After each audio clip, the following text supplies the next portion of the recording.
안녕하세요. 오늘은 90일 신약 통독 76일째 되는 날이에요. 전도사님과 함께 7일 동안 들을 말씀은 야고보서, 베드로전서, 베드로후서와 요한일서의 말씀이에요. 야고보서는 많은 시련에 놓인 유대 성도들을 격려하고 잘못된 신앙 자세를 고치며 믿음과 행함에 대해 교훈하기 위해 기록된 편지예요. 베드로전서는 극심한 박해 아래 있는 성도들을 위로하고 격려하기 위해 기록된 편지고요. 베드로후서는 교회 안에 들어온 거짓 선생들에 대해 경고하고 있어요.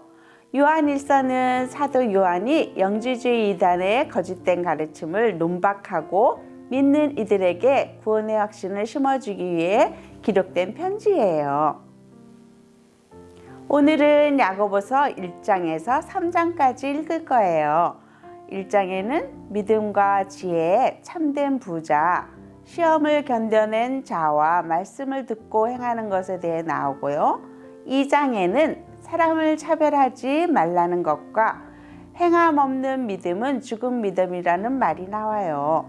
3장에는 말에 실수가 없도록 하는 것과 참된 지혜에 대해 나와요. 그럼 함께 말씀 속으로 들어가 보아요.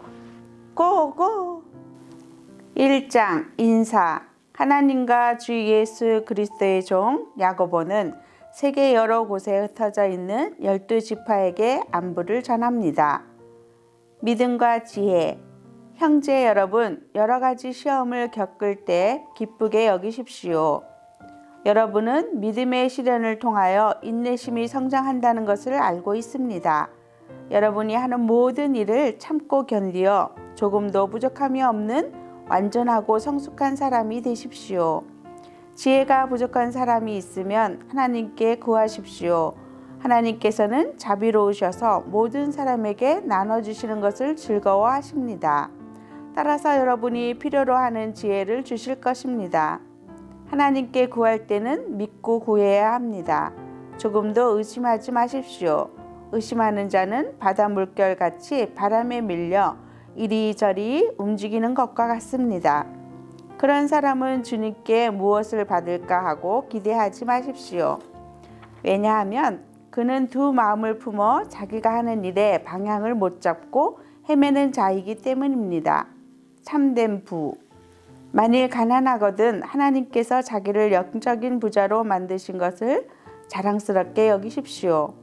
만일 부하거든 하나님께서 자신에게 영적인 부족함을 보여주신 것을 자랑하십시오. 그것은 부자도 들에 핀 꽃과 같이 결국 죽고 말 것이기 때문입니다. 해가 떠올라 점점 더 뜨거워지면 풀은 마르고 꽃은 떨어집니다. 아무리 아름다운 꽃이라도 시들게 되어 있습니다. 부자도 마찬가지입니다. 자신의 재물을 돌보다가 결국 죽고 말 것입니다. 시험은 견뎌낸 자. 시험을 받은 후 더 강건해졌다면 복 있는 자입니다. 자신의 믿음을 증명했으므로 하나님께서 그에게 생명의 면류관을 주실 것입니다. 하나님께서는 자기를 사랑하는 모든 자들에게 영생을 약속하셨습니다.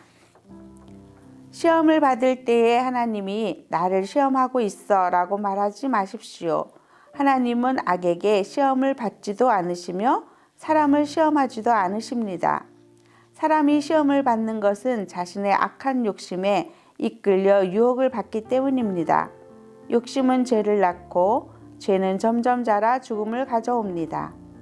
사랑하는 형제 여러분, 속지 마십시오. 모든 선한 행위와 완전한 선물들은 빛들을 창조하신 하나님으로부터 위에서 내려오는 것입니다. 하나님께서는 결코 그림자처럼 변하는 일이 없으십니다. 하나님께서는 진리의 말씀을 통하여 우리에게 생명을 주셨습니다. 그리고 창조하신 것 중에서 우리로 첫 열매가 되게 하셨습니다. 듣는 것과 순종하는 것. 사랑하는 형제 여러분, 다른 사람의 말은 빨리 듣고 자신의 말은 천천히 하십시오.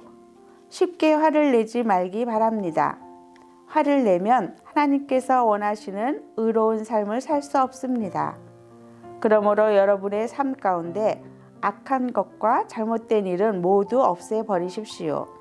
여러분의 마음에 심겨진 하나님의 가르침을 겸손하게 받으시기 바랍니다.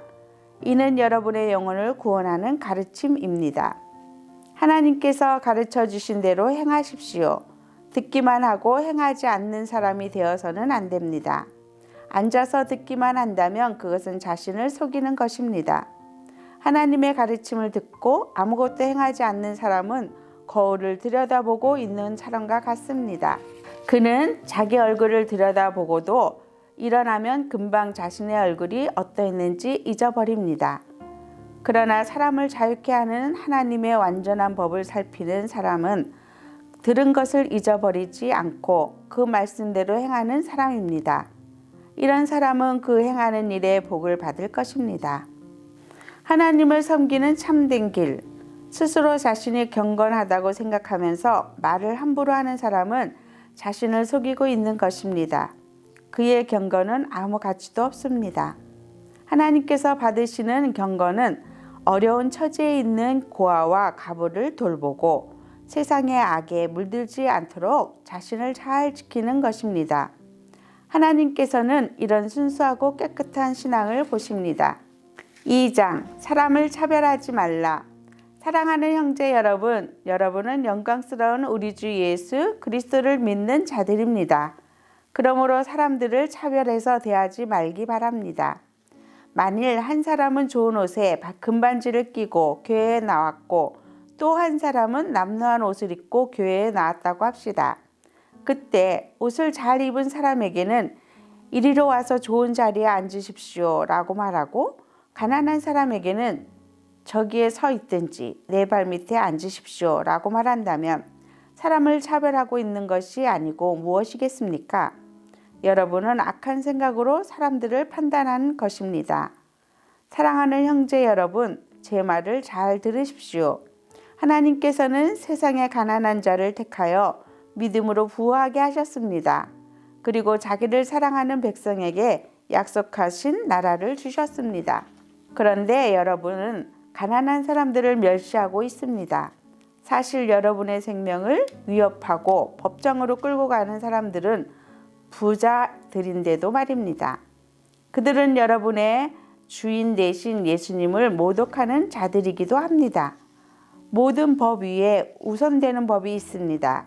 그 법은 성경에 기록되어 있습니다. 네 이웃을 내 몸과 같이 사랑하라. 만일 여러분이 이 율법을 지키면 잘하는 것입니다. 그러나 사람을 차별하여 대한다면 죄를 짓는 것이며 이 율법에 따라 여러분은 하나님의 법을 어긴 것이 됩니다. 누구든지 하나님의 율법을 다 지키다가 한 가지 계명을 어기게 되면 율법 전체를 다 어긴 자가 됩니다. 간음하지 마라 하고 말씀하신 하나님께서 살인하지 마라 하고 말씀하셨습니다. 그러므로 간음하지 않았다고 해도 살인을 저질렀다면 율법 전체를 어긴 셈입니다. 여러분은 자유를 주는 법에 의해 심판받을 것입니다. 여러분이 말하고 행동하는 데 있어서 늘 이것을 기억해야 할 것입니다. 다른 사람들에게 자비를 베푸십시오. 그렇지 않으면 하나님께서 여러분을 심판하실 때 여러분에게도 자비를 베풀지 않으실 것입니다.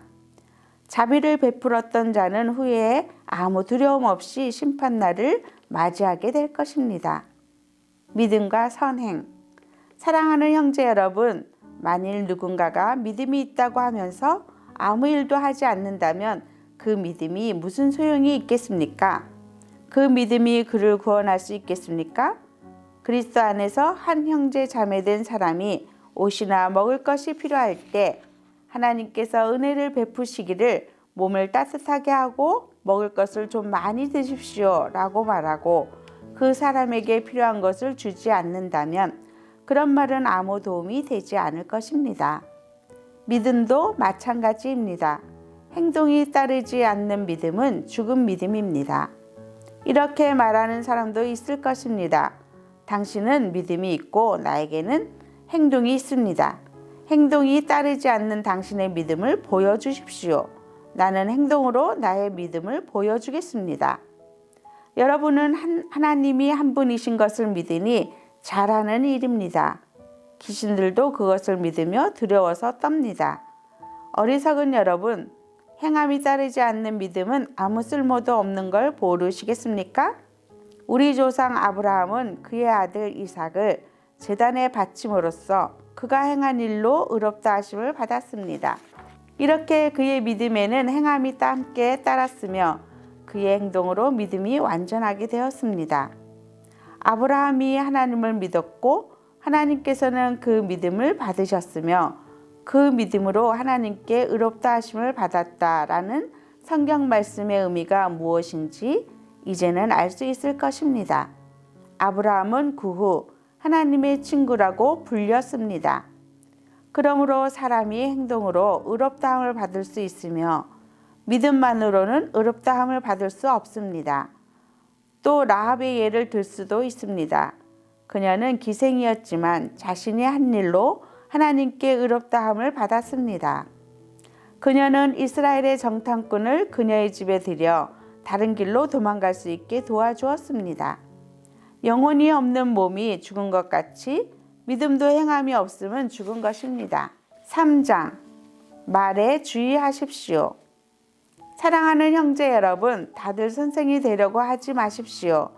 선생된 우리가 더 엄히 심판을 받을 줄 여러분도 알고 있을 것입니다.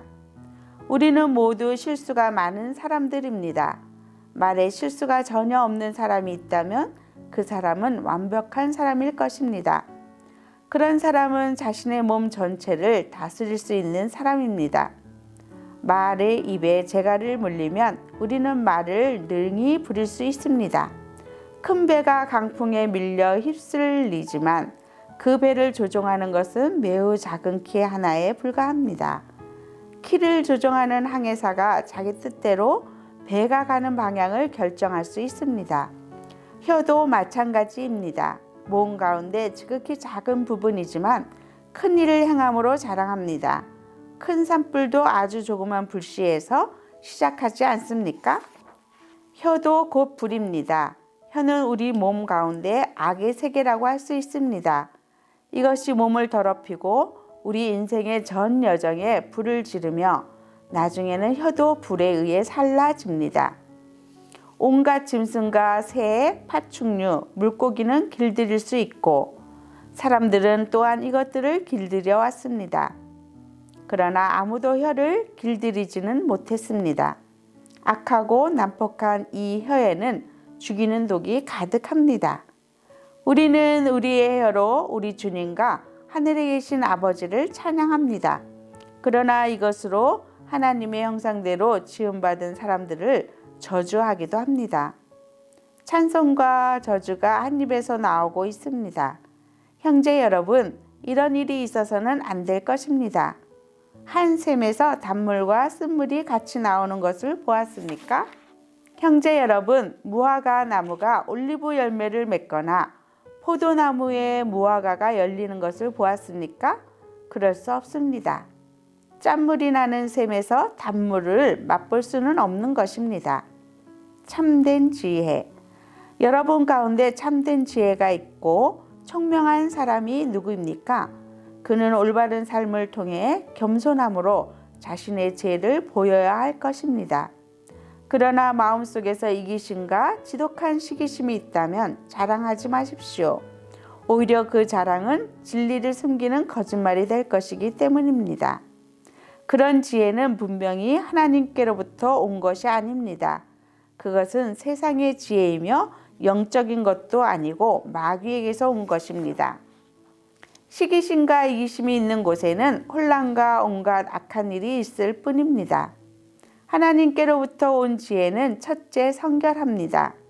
그리고 평화가 있고 양순하며 즐겁습니다. 또한 어려움에 빠진 자들을 돕고 다른 사람을 위해 선한 일을 하려 애씁니다. 늘 공평하며 정직합니다. 평화를 위해 힘쓰는 자들은 그들의 의로운 삶으로 좋은 열매를 맺게 될 것입니다. 친구들, 하나님의 말씀 잘 들었나요? 유아 유치부 친구들은 소리내어 따라 읽으면 더욱 좋아요. 오늘 함께 들은 말씀을 기억하며 늘 공평하고 정직하라는 말이 은혜가 되고 믿음에는 행함이 따라야 한다는 말이 기억나네요. 믿음대로 행하는 부모님과 친구들 다 되길 축복해요. 그럼 내일 만나요. 안녕.